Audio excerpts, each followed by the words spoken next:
families. I hope this event finds you all healthy and well. I want to thank you for being here with us tonight. Tonight, our featured speaker is Mr. Manuel Gomez, Assistant Director of Financial Aid at the University of San Francisco. Mr. Gomez comes to us with over 18 years of experience working in higher education, counseling students and families, and financing their education at both the university and community college levels. Manuel holds a master's in counseling psychology and a bachelor's in business administration. He's currently pursuing a master of public administration, also from USF. Thank you, Mr. Gomez. I'm going to go ahead and stop my screen sharing and go ahead and let you. Thank you so much, Stacey. Welcome, everyone. I do appreciate the time that you're taking to listen to my presentation. So I will share my screen. So since people will probably be trickling in, we can start the presentation now. So we are here to talk about managing your college costs, what students and families need to know.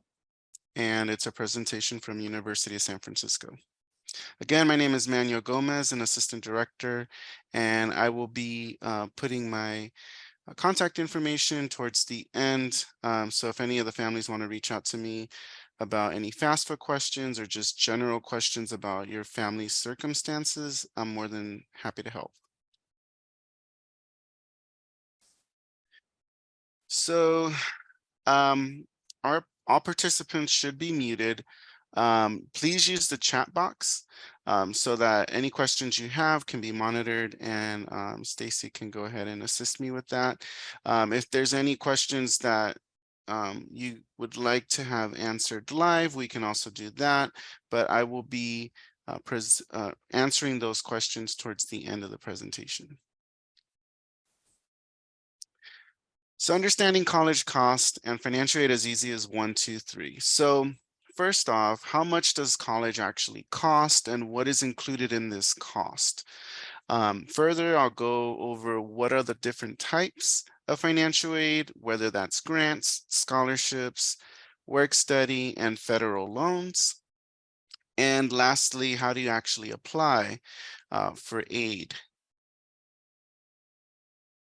So financial aid is any federal, state, institutional, and private monetary funding and resources to help students and families pay for their college expenses. So institutional and private, basically the institution that your son or daughter may be attending or looking to attend may offer institutional aid from that school specifically, and then there's private outside scholarships and private loans that I'll discuss further through the presentation.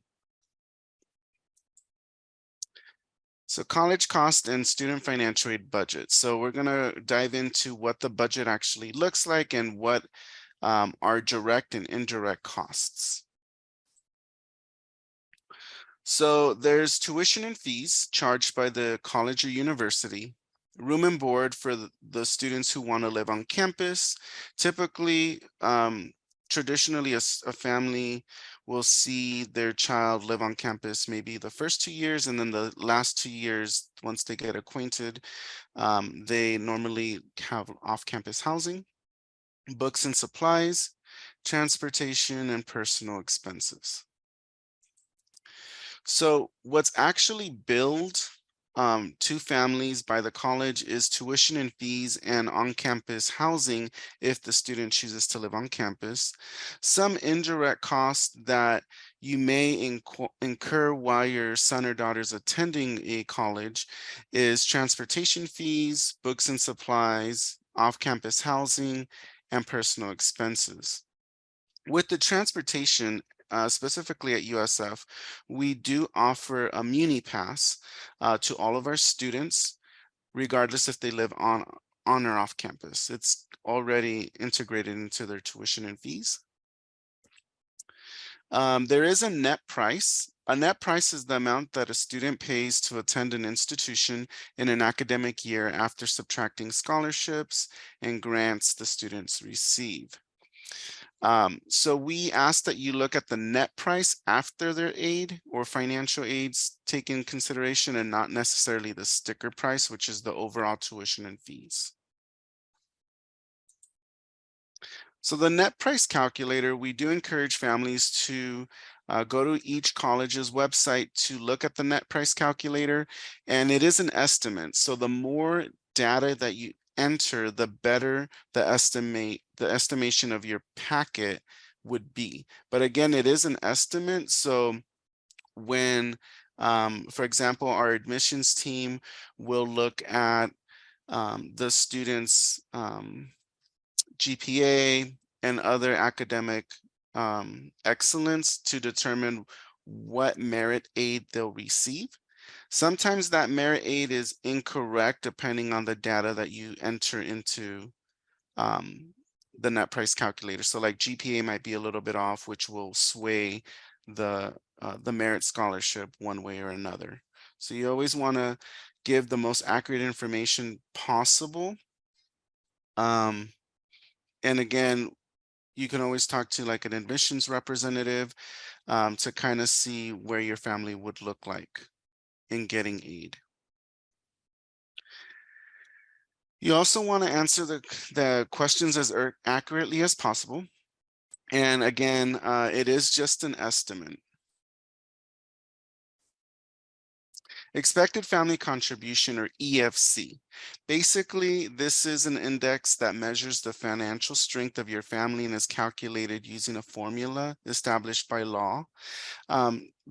What this basically says in layman's term is when you complete the FAFSA, it'll spit out an EFC number, and that tells us how financially sound a family is or what they can actually afford to pay. So the lowest can go down to 0, and then the highest can range from 0 to 99,999. So if we have a 0 EFC student, that tells us that after the regular bills, this family can't financially afford to pay for college expenses.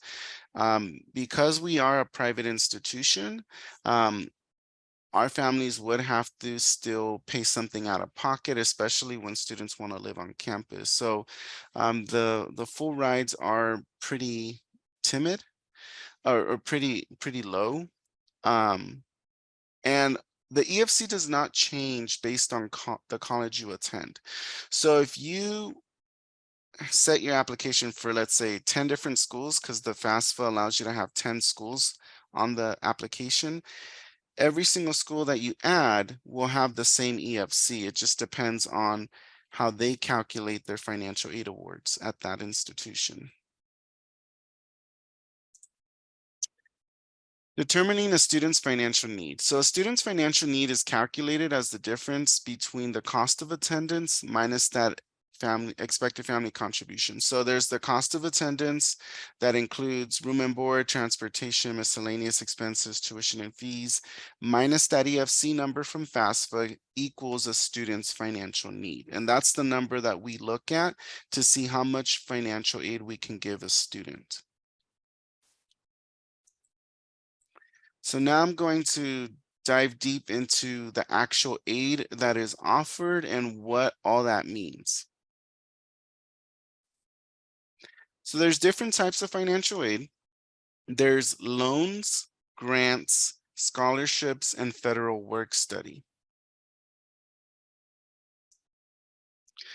Some of the grants that are most popular in going to college is the federal Pell Grant. There is a federal supplemental education opportunity grant, otherwise known as FSEOG, but that is a case-by-case scenario at each institution. So for our institution, we do require students' family to have a 0 EFC to be eligible for this additional award.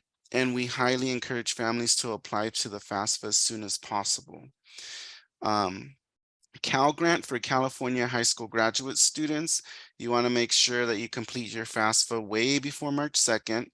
The window opens October 1st of 2020 or October 1st of every year for the following year. So if we're looking at a student starting next fall, they can complete a FAFSA now. If you're just looking into what type of aid is offered, this is more informative for these families. And then there's the California Promise Grant for community college students that attend a community college. From my experience, basically you fill out the FAFSA, and if your EFC is low enough, it automatically will apply the California Promise Grant for that student. And then there's institutional grants that differ from college and universities. So the Cal Grant, the California Grant. So we do highly encourage that students applying for college for next fall, as an example, apply by March 2nd. If you're a community college applicant, you do have a second chance, and you can apply up until September 2nd of every year. So this would be March 2nd of 2023 and September 2nd of 2023.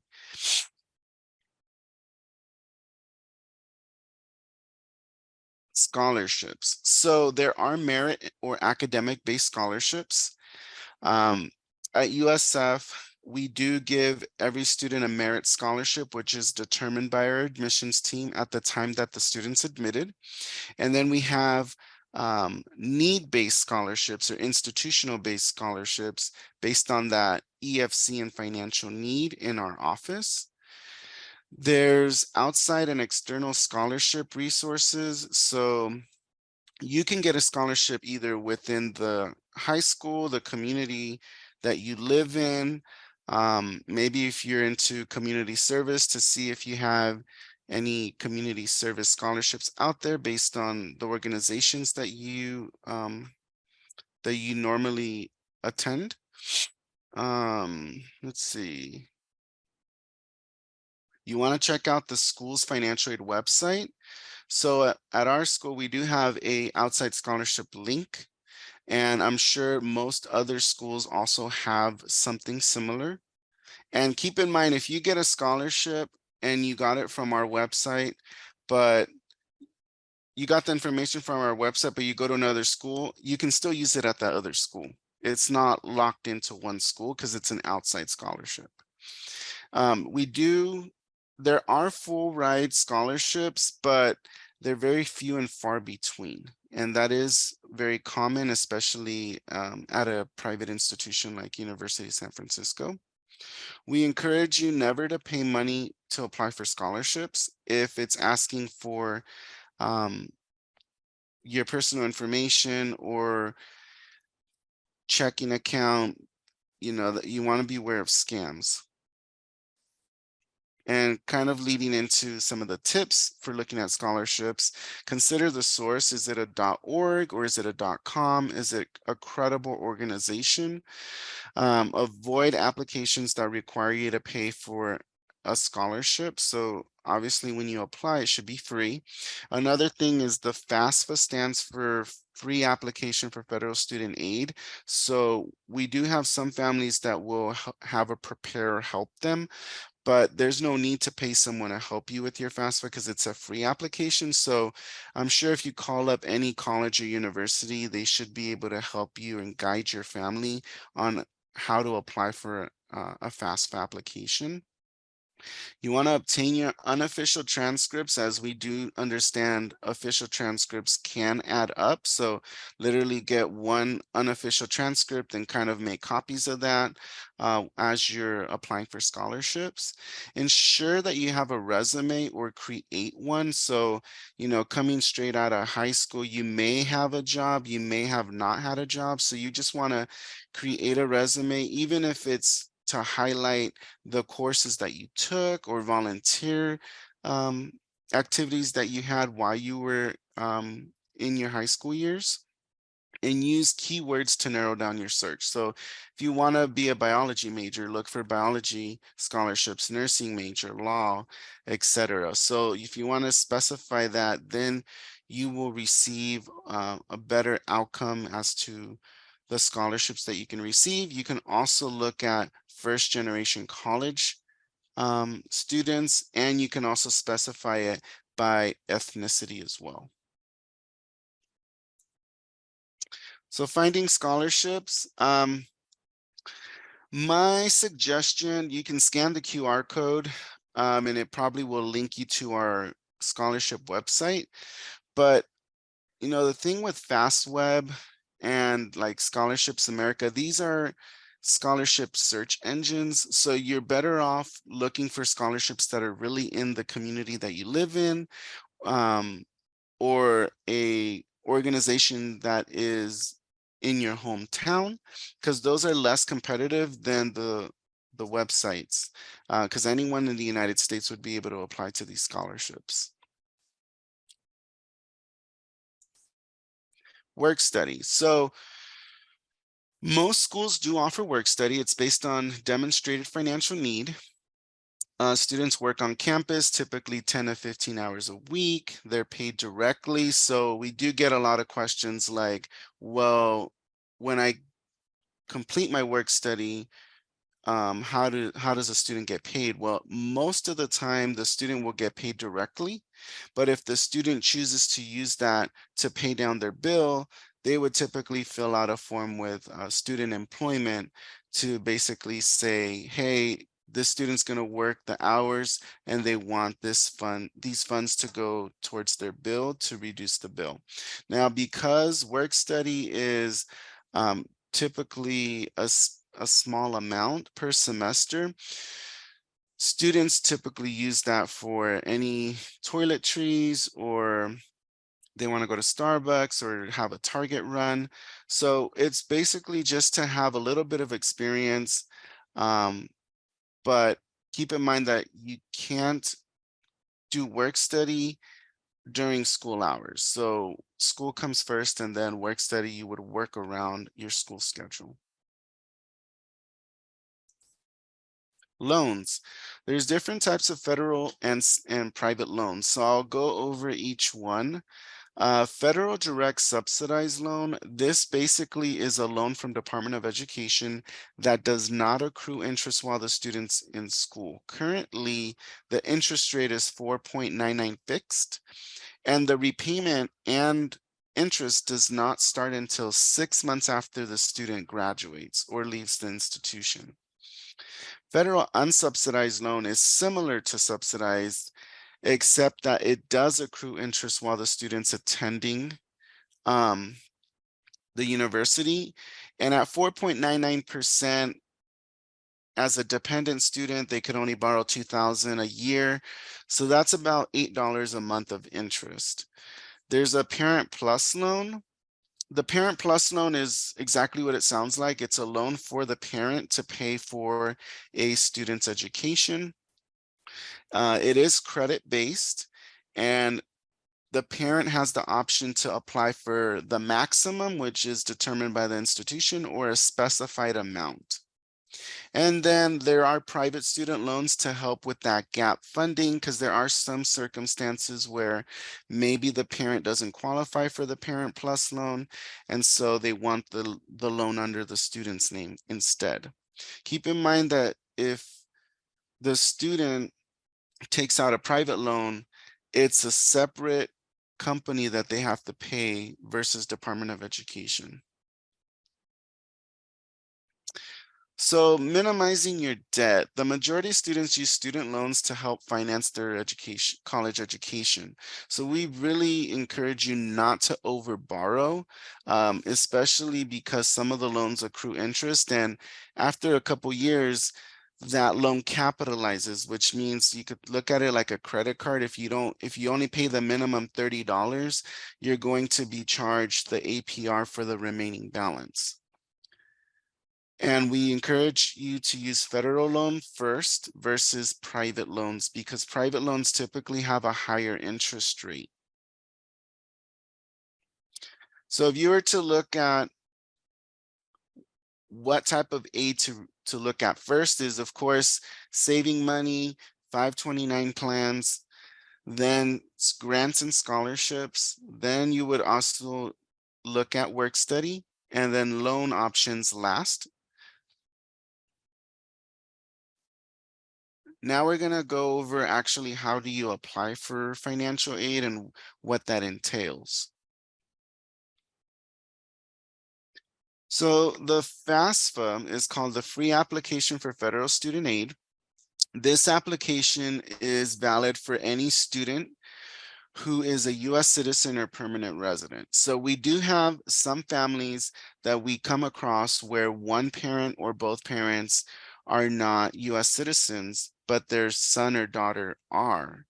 Well, in that case, they technically still can complete a FAFSA because the child is a US citizen or permanent resident. And then you would just sign the FAFSA form and mail it to FAFSA. It does take about 4 to 6 weeks to get processed because it's through the mail, but it's still possible. We also have California Dream Act for our DACA students. And then there's the CSS profile. So CSS profile,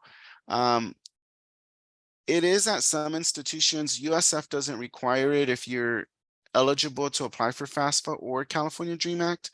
It's typically for international students. One institution that I know that looks at CSS profile is University of Southern California, which is USC.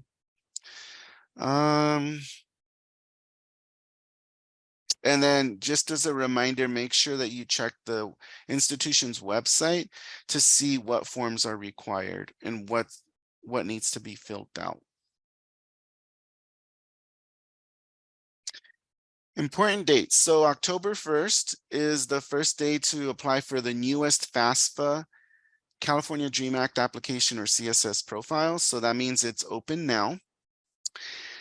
Typically, if you just submit your FAFSA now, before the Thanksgiving holiday, what that will do is it'll give your son or daughter best chance to see if they can receive additional financial aid. The sooner you do the application, the better your odds are for additional aid. Now, of course, it is based on income and household size, but there are some funds that financial aid has that are discretionary based on what population they're looking to give additional assistance to. So the earlier you complete the application, the better. If your son or daughter is in 9th, 10th, or 11th grade right now, it's just something to keep in mind. You technically could complete a FAFSA even though they wouldn't be finishing their high school years, but it's good to practice if you'd like. Or just start looking at scholarships now. So what you'll need. So FAFSA filers, the student will need a FSA user ID and password, and you complete that on studentaid.gov. One parent, or at least one parent, will need to also complete another FSA user ID and password. And what is required to apply for financial aid is you're going to need parents' 2021 taxes if we're talking about the 23-24 FAFSA. You're going to want to sit down with your parents to determine, highest college or highest grade level, what their assets are, investments. So investments other than the home that you live in. So if you only live in one home and you rent, you don't need to really worry about putting a number there. But if you own a second property, then we would have to confirm, what the current market rate is at the time that you submit the application. We encourage families not to report 401ks or funds that you're going to use for retirement, as it elevates the EFC, and 9 out of 10 times you're not going to use retirement money to fund your son or daughter's education. Although it is sometimes common, it's not the norm.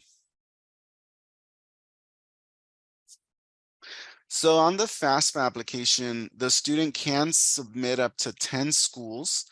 I have had questions of, well, what if the student wants to look at 20 schools? What you would do is you apply to 10 schools first, send it in, wait about 5 business days if you submitted it electronically, and then contact each institution to ask if they received the FAFSA application. Once you get confirmation from that institution, then you can go ahead and add 10 more schools. For FAFSA, just a quick reminder, you do have to be a US citizen or permanent resident as far as the student. Register for selective service. Now, this is not a requirement anymore, but it, males 18 to 25 can still register, and you have to be enrolled in a degree seeking institution and have a high school diploma or GED completed by the time you start college. California Dream Act is a little different. You apply by March 2nd from colleges and universities, September 2nd of 2023 if you're looking at community college. Now, it is a hard deadline for California Dream Act students, so I do highly encourage you, if you are a DACA recipient or a DACA student, that you complete the application now, especially right before winter break.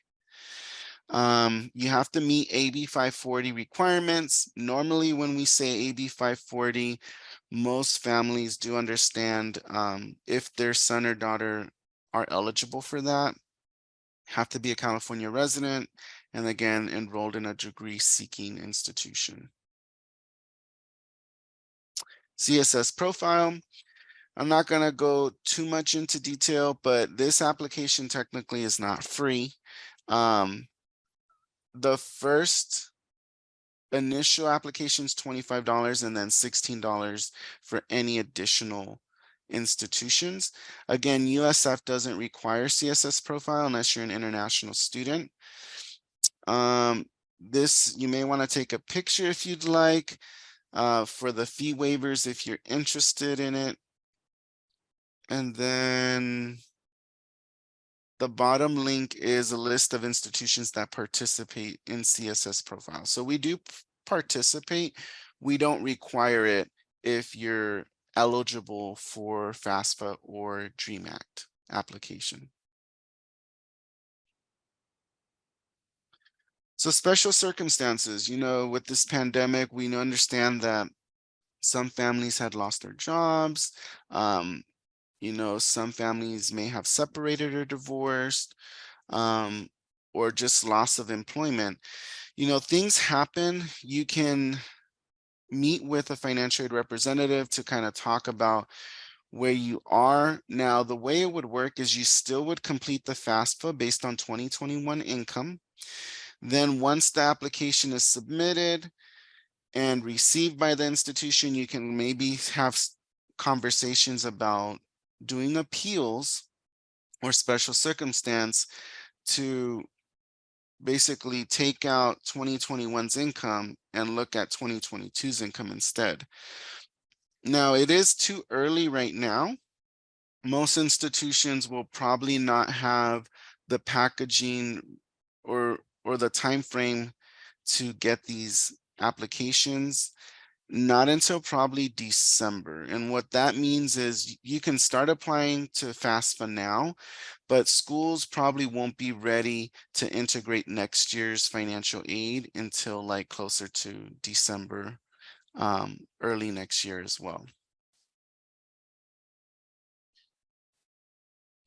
So some tips and suggestions: keep track of important dates and deadlines from admissions, financial aid, tuition, registration. So the way it normally would work is you get an admissions letter. Shortly after that, you would get a financial aid offer probably a month or two after. Then once you've made your final decision and you've made the deposit, then you can talk to the billing office and then registrar. You want to complete the financial aid application as early as possible. Never pay for FAFSA because it's free. I did want to mention the IRS data retrieval tool. So this is a tool that you can complete on FAFSA, and it will electronically import your parents' financial information into the application. And then last but not least, make sure you apply for scholarships. Any scholarships would help. Now, some tips and suggestions: take advantage of all the resources that you can find from a college or financial aid office. There's federal student aid. There's also College Board's Big Future. Minimize loan borrowing. Federal loans are better than private most of the time. And contact your college's financial aid office for any questions or concerns. And again, I'm sure any institution would be more than happy to talk to your family. And I'm going to also link my personal email so that you can contact me if you have any questions that you don't want to discuss in this presentation. And so that's pretty much the end of my presentation. If there's any questions or anything Stacey would like me to address. Thank you so much, Manuel. I wanted to, oh, we have some joining us. I wanted to clarify, one of your slides mentioned prior. So, for a senior family, what prior refers to is, your student is looking to apply starting, for federal financial aid, starting their freshman year of college, which is going to be the 2023-2024 school year. So like when they begin freshman year. And so prior means they're going to be pulling tax information from 2 years prior to that. So that would be the year 2021's. Is that correct, Manuel? That is correct. The year 2021's financial documents, your IRS documents and so forth. So I just wanted to explain that one. That one kind of throws families a little bit, but I found that actually once FAFSA moved over to prior, it actually made it easier for families because their taxes were already long done.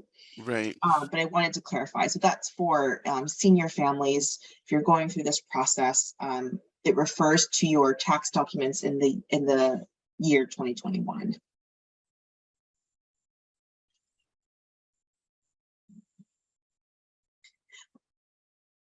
Manuel, I also wanted to ask you maybe to clarify a little bit as I was listening to your presentation, if you can help families understand the difference between the FAFSA and the CSS profile. Obviously we know with FAFSA, it's a free financial aid document. The CSS profile does ask for a small fee, which I actually personally think is kind of not cool. Right. Yeah, if you could kind of share with families the nuances and the differences and why a college might want one or the other or both and so forth.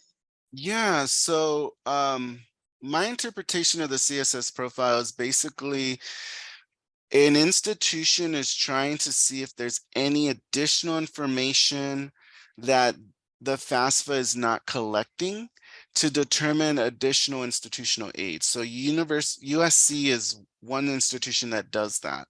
FAFSA is for any federal aid. So CSS profile would only be for institutional aid specifically.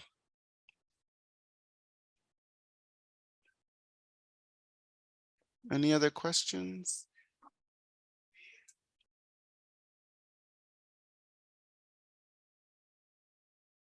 I know we had some families that joined. I wanted to let you know that I am recording tonight's event.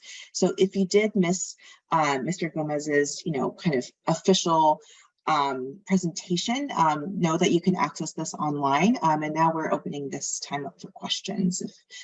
So we'd love to know what questions you all have.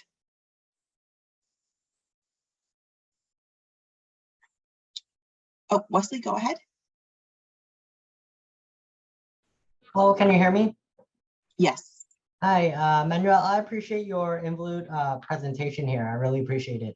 I did have a question. So are scholarships and financial aid sort of mutually exclusive, or does getting scholarship affect financial aid?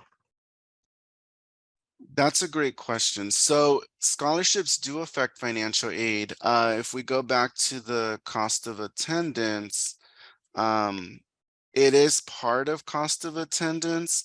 So what that means is a quick example would be USF's cost of attendance is about $77,000 this academic year. What that means is, including direct and indirect cost, it could cost a family up to $77,000, but most students don't pay nearly near that because you know, we don't expect you to get every single book from the bookstore. You know, housing is pretty much typically cheaper when you live on campus because you don't have to worry about utilities and trash.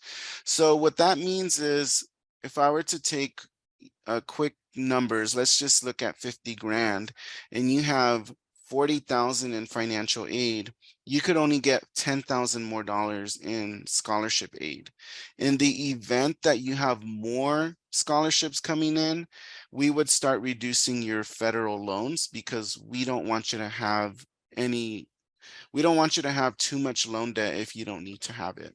So it does affect it. There's a cap to how much you can get in financial aid and also bring in scholarships.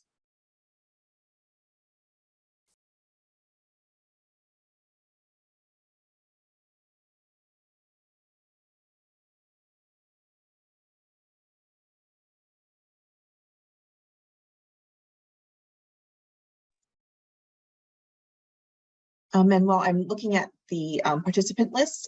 So though we do have some senior families, we have a good number of families in grades 9 through 11.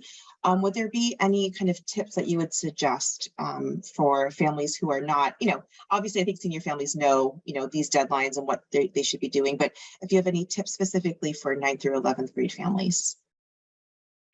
Yeah, so I mean, it's good to get familiar with the FAFSA. There's no need to have to complete it. You can if you want to just do it for fun, but I would start looking into seeing, well, oh, my son or daughter's in these clubs. Let me start asking if there's any scholarships that they receive. Sometimes I don't know if your institution has like Avid or like junior ROTC, but the Rotary Club also gives out scholarships. So I would start applying for scholarships now, but technically they wouldn't be able to use it until the student starts school. So you can also start maybe looking at what a 529 plan is at your local bank or credit union. That would be some very helpful when you're looking at trying to finance a student's education. And a 529 is a college savings account for families. So it's, you know, you can set aside, you know, income or, you know, put in money later to save aside. If you could go to your scholarship slide. Sure.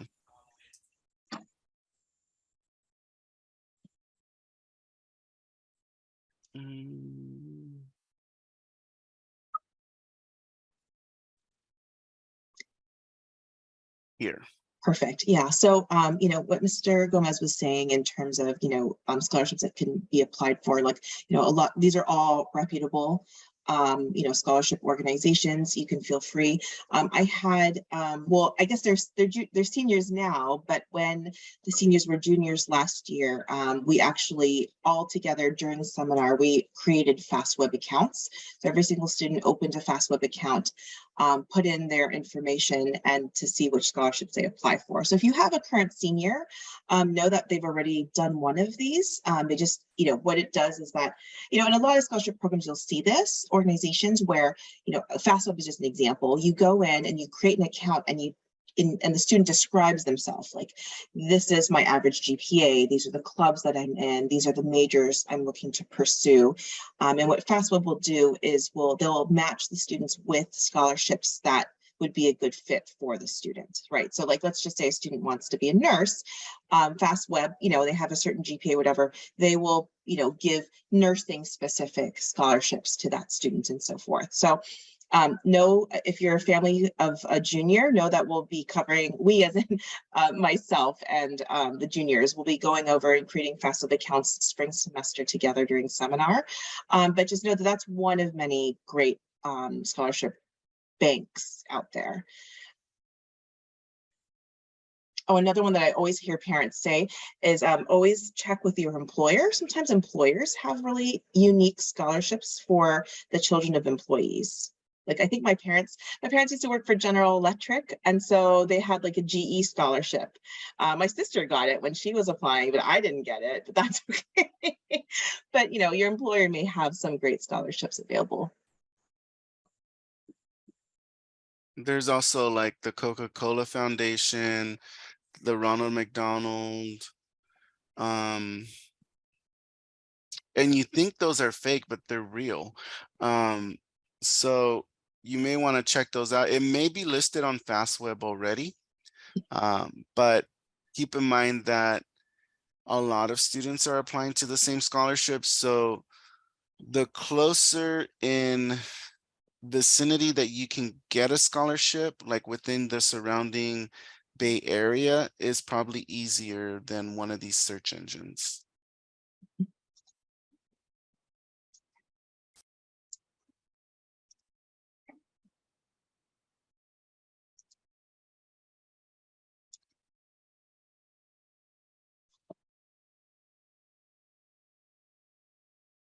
I will say, I used to be a scholarship coordinator at one of my previous high schools. I will say, you know, honestly, a lot of students don't take the time to apply for scholarships. And so the ones that I've noticed who are consistent about it and make it a priority and go after them are typically the ones who get them. It's really interesting. And so I always tell students, like, you know, and I always tell them it's kind of like a job, you know, a job. Sometimes a scholarship will say, okay, we want these requirements.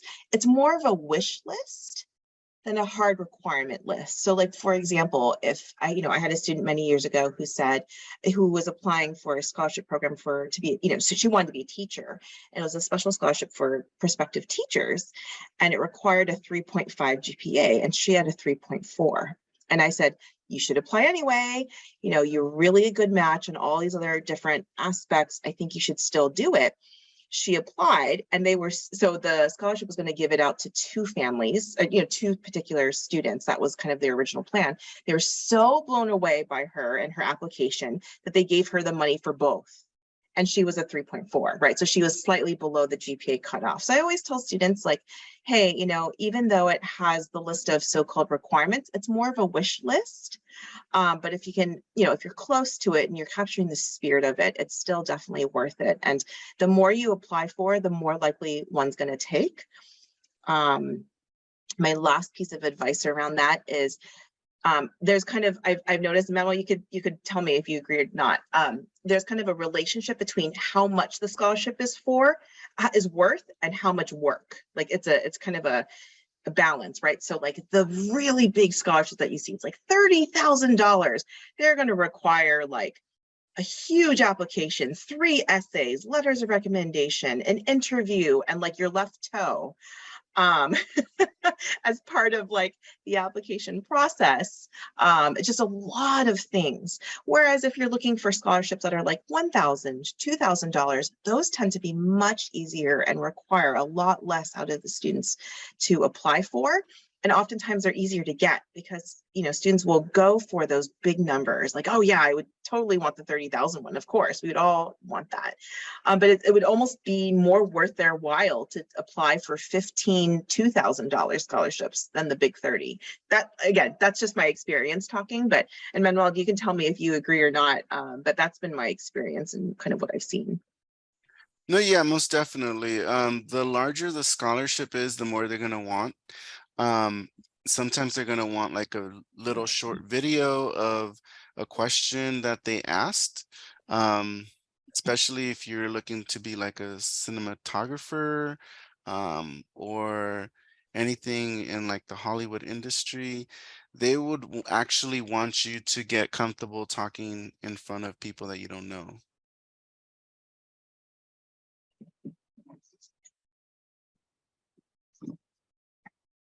Any other questions? You can feel free to put them in the chat as well if you wouldn't like to, you know, unmute yourself.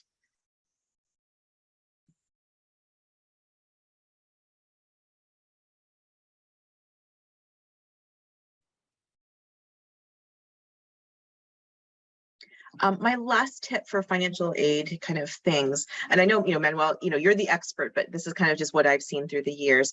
You know, for families, I have a lot of families that stop by like, I'm not really sure if I qualify for aid or not, we have 2 incomes in our home and I'm just not really sure, like, what's the threshold, what's the cutoff? And I always tell families, like, even if you think you may not get or qualify for financial aid, it's still a good idea to fill out the FAFSA. Again, it's free. And then also, and you kind of mentioned it on one of your slides, Manuel, but and I don't want to wish this upon anybody, but things happen. For example, a family member loses their job, or I know during COVID, a lot of families, businesses, if they're a small business owner, like the things just really shifted pretty significantly. Yeah, you have a slide on this. It's good to have, because even if your finances are looking great right now to be able to support your child for their college aspirations, if something were to happen, if you've already filled out the FAFSA, you could always put in a request to be reevaluated if your family's finances or situation has changed in a substantial way. So I think one of the other things you had mentioned on your slide too, Manuel, was like a change in family, like if there's like a divorce in the family, or there we go, a dependency status has changed or anything like that. Having a FAFSA in the docket, even if you're not using it, having it in the docket while your child's in college, it kind of provides a nice airbag almost, for families. I have a family from my previous school who, the kid is at Duke, and they were a small business owner, and COVID just completely wiped out their family's finances. So normally they would be able to mostly pay for Duke, but because of COVID and their family's business, they went back to Duke, and they already thankfully had all their financial aid forms in. Duke made huge adjustments and ended up adjusting the students' total tuition costs, and they actually ended up paying less than a UC for Duke, because all of their finances and FAFSA and everything were in. So again, I like to say, if you're not sure if you fall kind of in that window, it's just good to fill out the FAFSA just in case, just for that kind of backup situation that is unpredictable. No, that's